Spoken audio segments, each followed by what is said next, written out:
Humberto, great to have you on our show. My pleasure. Thanks for the invite. Wow, I have been looking at your videos, and what a story you have to tell. Your family was run out of Cuba, you ended up in New Orleans, and now you're not only a lover of the shooting sports and the outdoors, you're really a voice for hunters and sportsmen. Yeah, it's a labor of love, obviously. We talk about it, hunters and fishermen talk about it amongst ourselves, how we pay for everything and this and that and the other, and it is amazing to me how little known this is. Whenever I write about this issue, my own sister here, she doesn't hunt or fish, but she belongs to a kayak club, right? They go kayaking all the time. She doesn't get on my case for hunting, but she doesn't hunt herself, and she read this herself. And so she says, well, Myrtle, little brother, baby brother, thanks a lot for paying for half the stuff in the places I go, because she doesn't have to pay excise taxes on her kayak and paddles and little cutesy water bottles and all this stuff for her activities. And she performs these activities in national parks and state parks and national wildlife refuge and stuff that I pay for with my excise taxes on my shotguns and fishing poles and everything else. Yep, and thanks for telling the truth. That's what I would follow up from what your sister had today to say about all of this, because it is true. I mean, you've got the hunters and the taxes that they pay. You've got the tax on guns and ammunition, trying to make it as impossible as they can for sportsmen to enjoy their sport, and yet they're the ones who are making it possible to protect the wildlife that we have. And yet we are constantly badmouthed. Yep. By those, because you would really think, we're not saying don't go hiking, Mr. and Mrs. Hiker. We're not saying don't go bird watching, Mr. and Mrs. Bird Watcher. Go ahead and do it on our dime. But they're saying, no, don't go hunting, even though you're paying for it. I mean, this is Alice in Wonderland type stuff. It really is, and it's the environmentalists, it's the animal rights groups, it's the Obama administration. They don't want the public to know the role that hunters and sportsmen play. They don't. And like I said, last year, before I even pulled the trigger on my gun, I had forked over $400 and some odd in license fees. Now, this is on top, Jenny, this is on top, as you know, of the excise taxes, the taxes that I'm paying on my ammunition, on my gun, on the fuel for my boat, on the boat itself. On top of that, I paid something close to $400 for licenses, for state licenses, for federal licenses, for a state duck stamp, for federal duck stamp. And then on top of that, Jenny, I belong to Ducks Unlimited.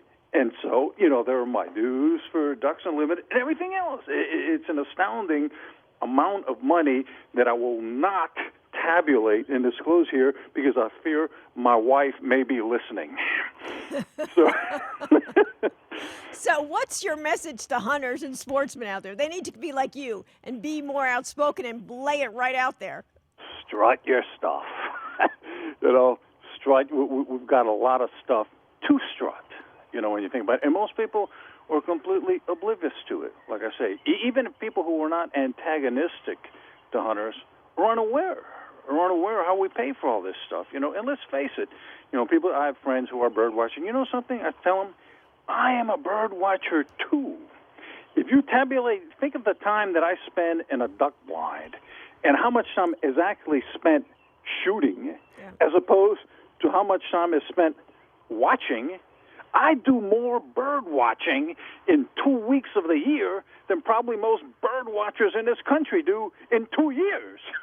Yeah, and you've written so many good articles about this, but there was one article you wrote that I thought was really interesting because you were telling me yesterday that you fish at the mouth of the river within the site of the BP oil spill, what the environmentalists call the worst disaster in U.S. history, and you say not so. No, and I not only say this because I go out there every weekend fishing and duck hunting right there on the coast.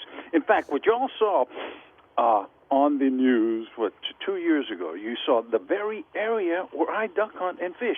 And there was some oil over, and oh my goodness, the cameras closed in, and Governor Jindal was putting his water in his hand. Oh, look at this, and putting it out all black goo. This is horrible. This is everything. But people who actually know something of this, I am not a scientist myself, but I have some who are friends of mine, and they said, no, this is, it'll come as a surprise to many people. Petroleum, the kind of petroleum that spilled their oil, is a natural substance. It is biodegradable, folks.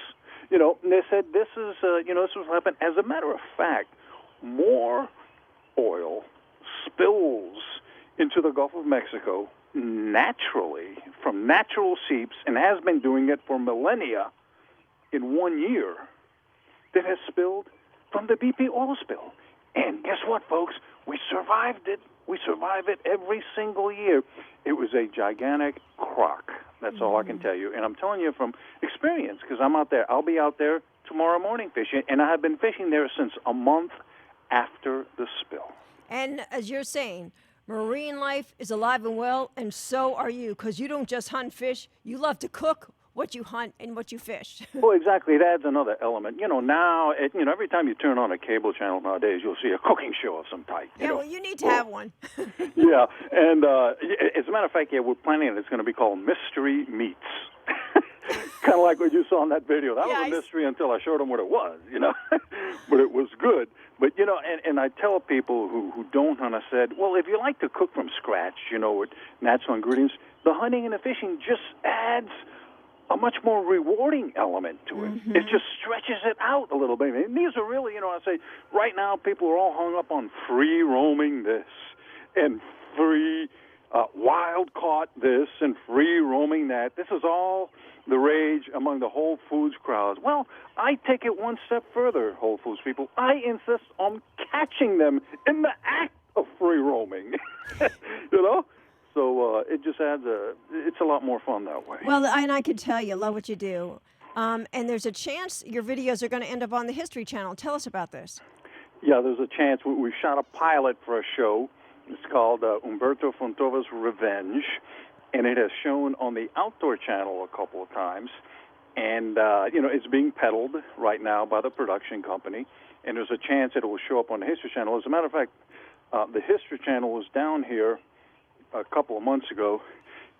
They have a new show called Hairy Bikers, which is guys on motorbikes that go around. Bikers, that's what they are, hairy bikers, that go around the country sampling, local foodstuffs and kind of hobnobbing with the people who hook them and so forth. And they came to Louisiana, and I'm proud to say I hosted them on a nutria hunt, just like you saw in that video, Jenny. Oh, my We took them all, gosh. and this was on the History Channel. And not only that, we shot the nutrias, I showed them how to shoot them, but I also skinned them and boned the meat and cooked nutria backstrap parmesan for them on the History Channel. And they raved about it. Well, I hope people get to see what you do, because it's great stuff. You got a great personality. But I got to ask you before I let you go. You and your mom made it out of Cuba, but your father was held as a political prisoner. Right. Go ahead. He was released shortly after. Ours had a very, very happy ending. My father, 85 years young, hunts. I'll be fishing with him tomorrow morning. He hunts deer and ducks every single day that he can during the deer and duck season, and fishes all right now. Like I say, he will be fishing with his sons and grandsons, and perhaps even his granddaughter, tomorrow. So ours had a very happy ending. I've got to tell you something very important for you guys at NRA.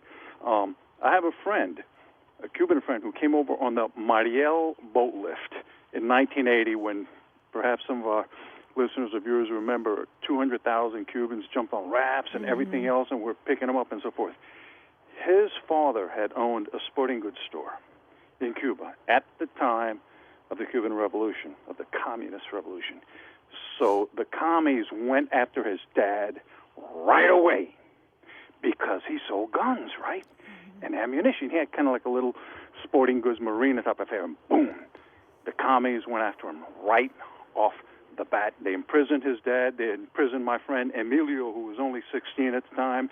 He served several years in a forced labor camp, as did his father. His father's health was destroyed as a result. First thing Emilio did when he got to the U.S. in 1980, remember, Cubans come to the U.S. with the clothes on their back because the commies steal everything. First job Emilio got, when he finally saved up a little money, remembering his experience in Cuba, he joined the NRA.